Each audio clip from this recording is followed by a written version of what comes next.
Many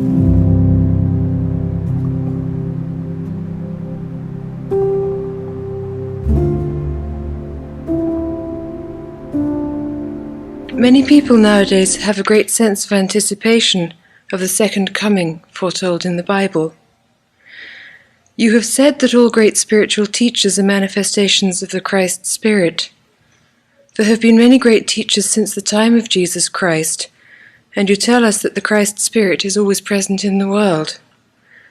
What then is the significance of the second coming?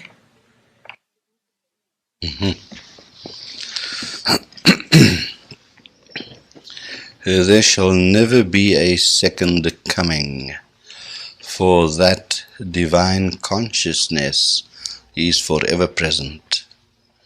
But what happens is this, that from time to time, when a greater imbalance occurs in this world, when there's a greater amount of tamas dominating, then that totality of consciousness takes a human form. The totality of that consciousness takes a human form to bring about the balance.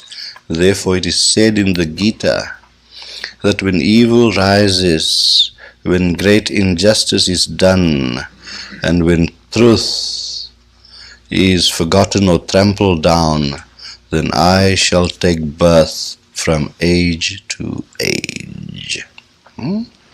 Now, when we have great masters, then it means this, that the totality of that Christ consciousness does not necessarily need to come down.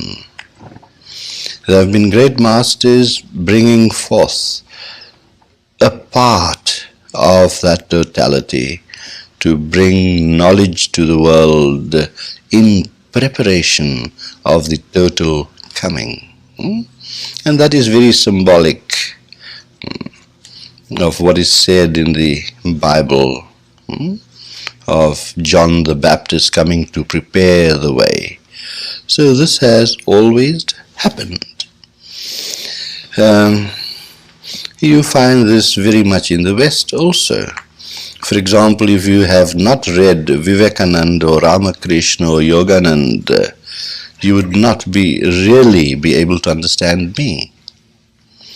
So, many teachers come to prepare the way. And it is still the same Christ consciousness, but it is not manifested in its full force only when it is really required. Now this world is going through great changes, and the changes are such that it could be very detrimental to humanity. I've said in some talk somewhere that round about the year 2050 there will be a great catastrophe. And this catastrophe will come about by greater and greater advances in technology. So our mission in our organization, and I never like to use the word organization or movements, but for the sake of language we might have to use the word. So our main duty is to develop and open up the hearts of man so that when love springs forth, the technology and the knowledge acquired would be used in a good, rightly manner. So all the tendencies are there, tendencies such as the tendencies a human being individually would have, but all these tendencies can be changed. Tendencies in your own lives can be changed. There is such a thing as predestination, and yet there is also such a thing that the destination could be changed.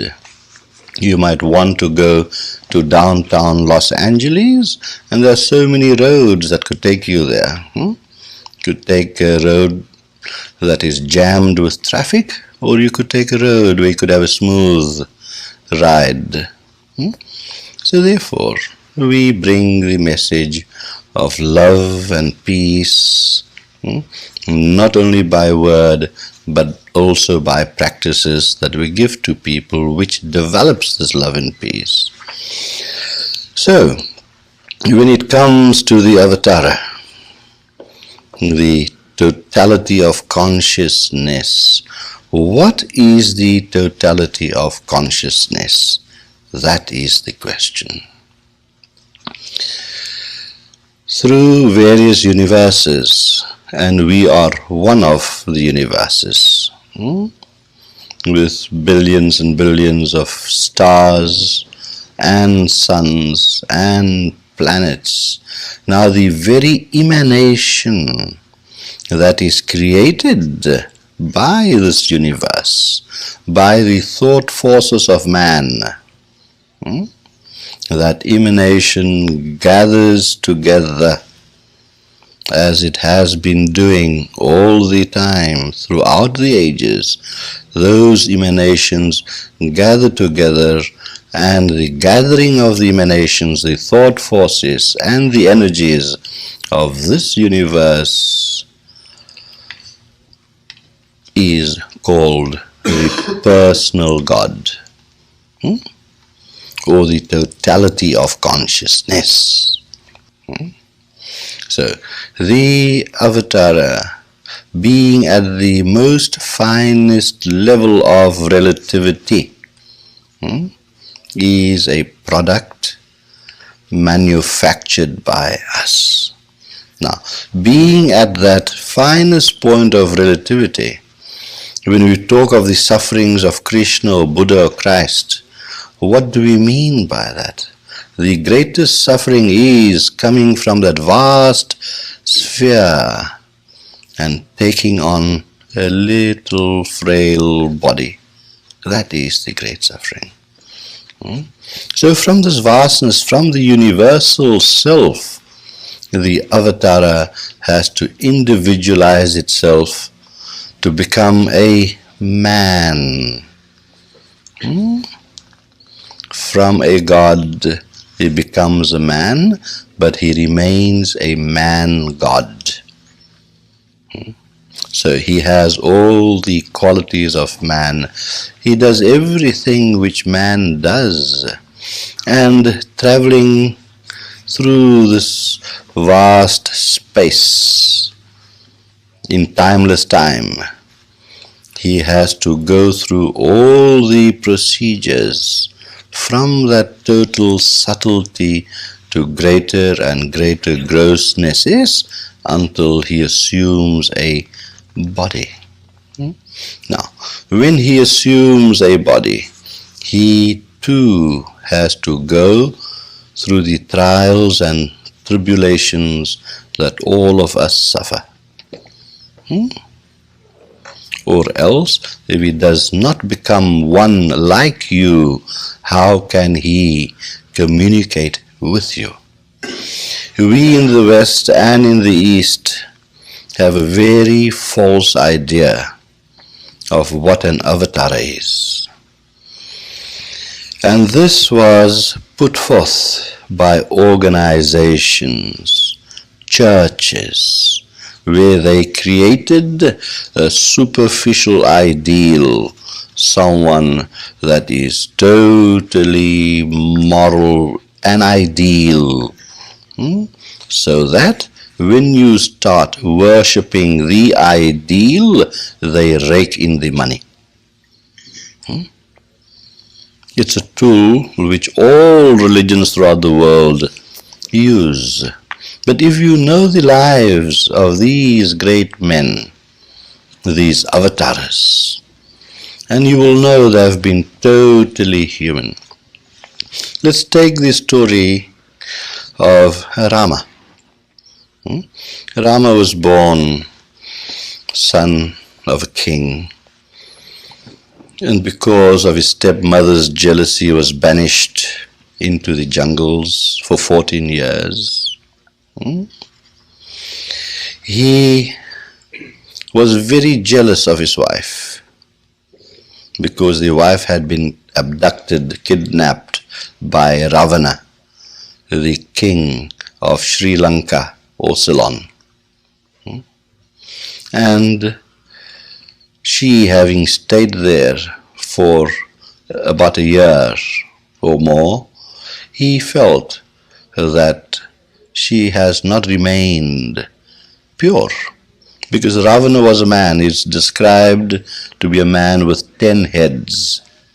Now, 10 heads does not mean 10 physical heads, but he had the brain of 10 men. So, when Sita, the wife of Rama, was abducted, Rama thought that she could not remain pure. And he heard a washerwoman at the riverside washing clothes, and she was speaking to her friend, and Rama was passing by, and she said, "How can Sita be pure in the presence of such a man as Ravana?" And because of the words of a washerwoman, it poisoned Rama's mind to the extent that he put her through a fire ordeal. He got so jealous. An Avatara, but so human. Okay. There are many stories about him. The Ramayana is only about so thick, so we can't go into all that. Fine. Look at the life of Krishna. He was a great statesman and strategist. He created wars between the Kauravas and the Pandavas on the battlefield of Kurukshetra, where thousands upon thousands upon thousands of people were killed. That was Krishna. Krishna had his gopis, 1,600 of them, and used to frolic around with them. And he had 16,008 wives. And the first 8, of course, he married individually, and the other 16,000 he married collectively. Krishna conquered this little kingdom where there were 16,000 women imprisoned. Imprisoned in the sense that this king had this harem, 16,000 women. So when he conquered the kingdom, he took over everything, including the wives. That was Krishna. And yet, an Avatara. So human. I could tell you of Buddha that lived in all luxury, and his father would not let him out of the luxurious palaces. His father would not allow him to see any suffering. But one day he escaped, and he saw an aged man, and he wanted to know why there should be age. He saw a diseased man, and he wanted to know why there should be disease. He saw a corpse going by to the funeral pyre, and then he asked a question, why there should be death. Like that, he saw but 4 things. And to find the answer to that, one night while his wife and son were sleeping, he glanced at them and he walked out into the forests to meditate, to find the answer to these questions. But after he found the answer, what did he do? He went, he taught, And then he went to the house of a rich courtesan, taught in her gardens, and he lived with her. And the first thing he told her was, "Teach me how to love," even after he became enlightened. They had a jolly good time together. That was an Avatara. So human, with human qualities, and yet a God that brought the most profound wisdom and knowledge to the world. And yet a human. Let us take the life of Christ. He drank like a fish, and he ate fish and meat. And by the way, the Hindus believe that Krishna and Rama were vegetarians. That's a lie. They were not only fish eaters, but they were also beef eaters. They used to go hunting. What did they do with the animals they killed? They had a barbecue. You see, avatars. Right. Christ was in love with a woman, Mary Magdalene, and he had a child with Mary Magdalene. But because being a rebel, the child had to be taken away, and someone else brought up the child. So when he was on the cross, he said, "Son meet mother, mother meet son." So how do the theologians interpret it? They say that was said to Mother Mary. Mother Mary knew her son Jesus, and Jesus knew his mother. This was said to Mary Magdalene. And the son, whose name was John, did a lot to propagate the teachings of Jesus. You see, so human, totally human. Used to wine and dine with the Pharisees and money lenders and what have you. You see. So, the things we have been taught by the churches of every religion has been false. You can only touch the human heart if you are human, and not up there on a pedestal. These fallacies perpetrated upon human beings, thrown at you all the time, conditioning the mind all the time. Therefore I say, if a Christ should walk down the road, you might not recognize him, because you'd be looking for some kind of ideal. He would be walking 3 feet above the ground, perhaps, or something like that. And this business of coming down with white horses in a fiery chariot, waving the American flag, I suppose. The Avatara in his embodied form is here and now. He is not coming, he is here.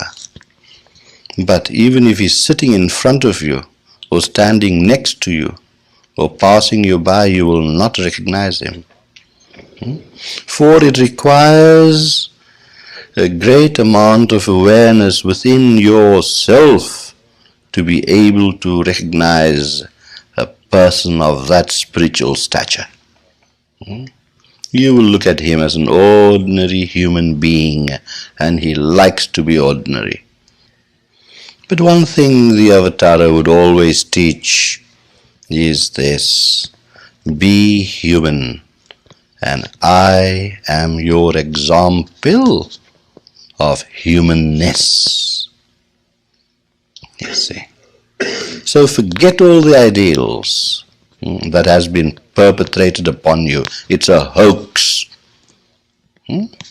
So, the Avatara has to travel from that total universal subtlety, subtleness, to assume a gross body.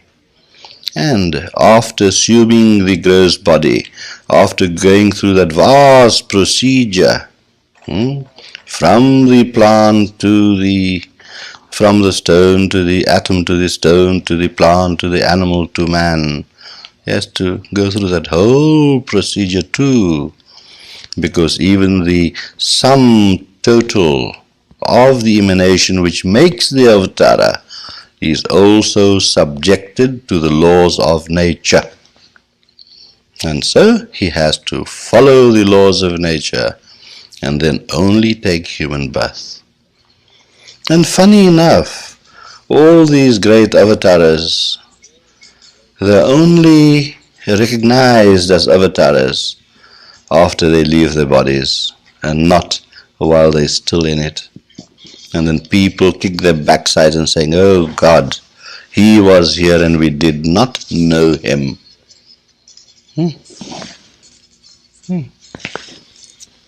Celestial music from the Avatara.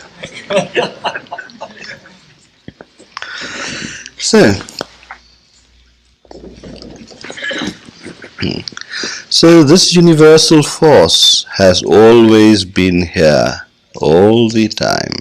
For without the permeation of this force, we cannot exist. And the Avatara, why is Jesus called the Son of God? Because he is so pure. Now do not mix purity with morality. Morality are man-made laws. To try and keep some form of order in the world, and has not succeeded. Purity is from within. A person can be so pure within that he just shines out in his purity. For in him there is no hatred, no malice, no lust, no greed. These are the outward manifestations of such a personage. And yet, he'll have a nice time while on earth. You always see pictures of Jesus, so sad. But he was a jolly good old boy. Yes, he was. Therefore he taught, be of good cheer. That's what he taught. He said that over and over again, and he would not say that if he was a sad sack. You see how things have been misinterpreted by churches. They tell you he suffered for you and for your sins, so now pay back into our coffers. You see the degeneration that has been going on for ages. Going on for ages. And that is the position today. So, when the universal consciousness, the sum totality of the universe's emanation at its finest level comes down in body form, he will always be an ordinary human being. But his teachings would be so profound. He shall not teach from books. He shall not teach from his intellect. Any professor of philosophy can do that, because he has studied all the philosophies of the world. But he teaches from the heart. And when he teaches from the heart, it reaches your heart, and a transformation takes place within you. He first starts off by making you face yourself in the mirror and to admit to yourself the faults that you have that makes you unhappy. And then he shows you how to tackle those faults, how to iron out the wrinkles in the fabric of life. And that is how, when those wrinkles are ironed out, you reach the kingdom of heaven that is within. See, that's all he does. He does not need any studies. For all the being the totality, all the wisdom and knowledge of throughout the ages and beyond the ages is already within him. And he just gives it off from the heart to the heart, and only using the mind as an instrument, only using the voice as an instrument to give these teachings, to bring about an awakening in man. But that is not the only thing he does. Being the totality of all emanations of this universe, being such a powerful spiritual force, his very presence alone brings about a certain amount of balance. And bringing about a certain amount of balance, that is why he is called a savior of mankind. So, when the theologians say Jesus saves, it is wrong. Christ saves.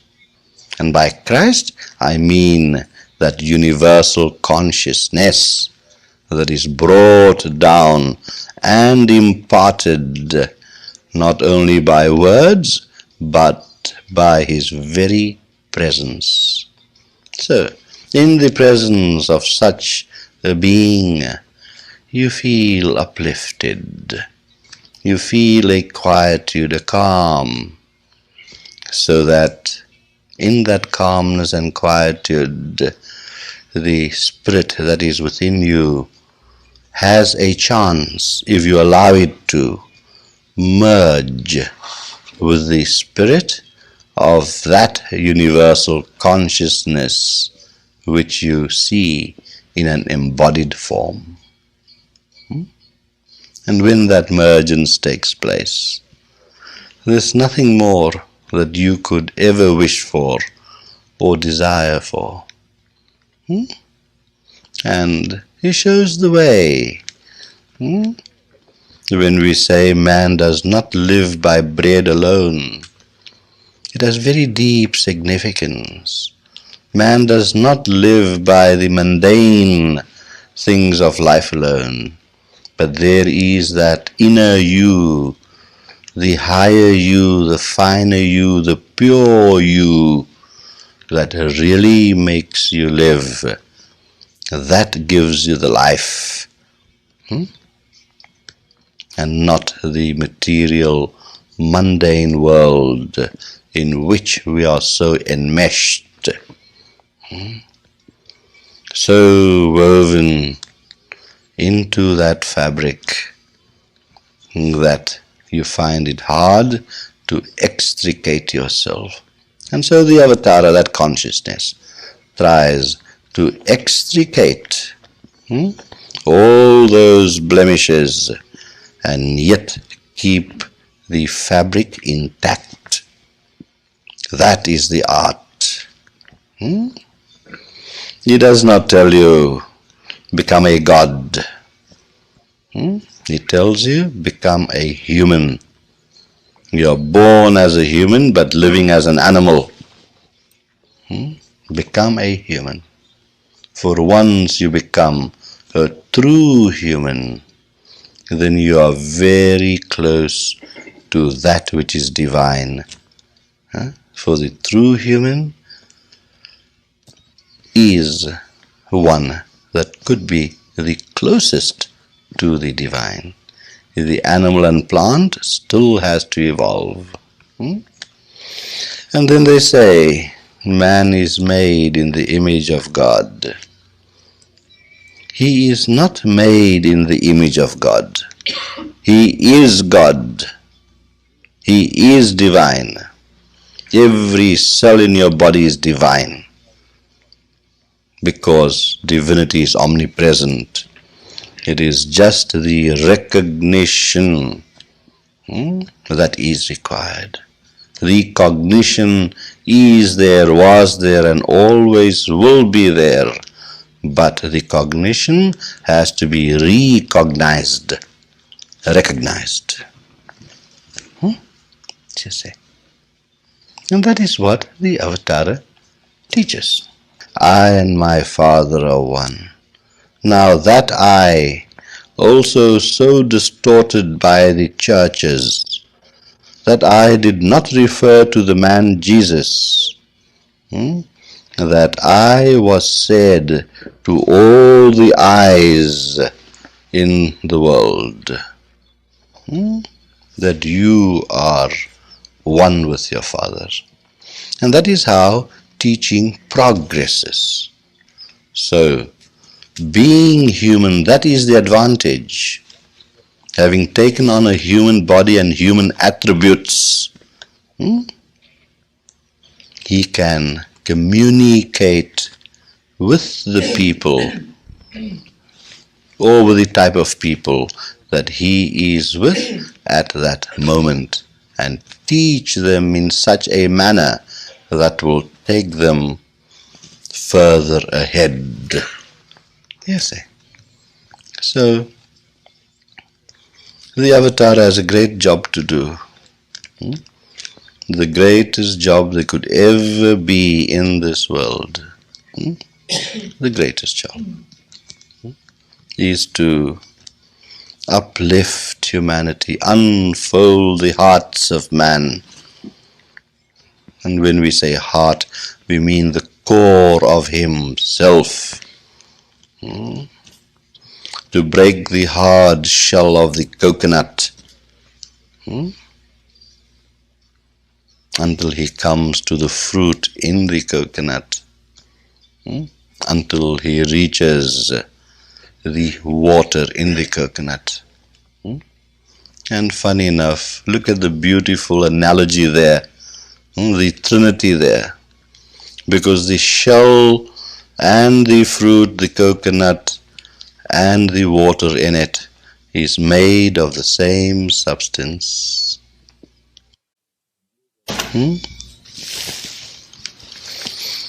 It's made of the same substance, the water in the coconut, the white fruit, and the shell. So he helps you to break the outer hard shell, to come to the fruit, and then to the water. See the Trinity. From the body to the mind, and then to the spirit.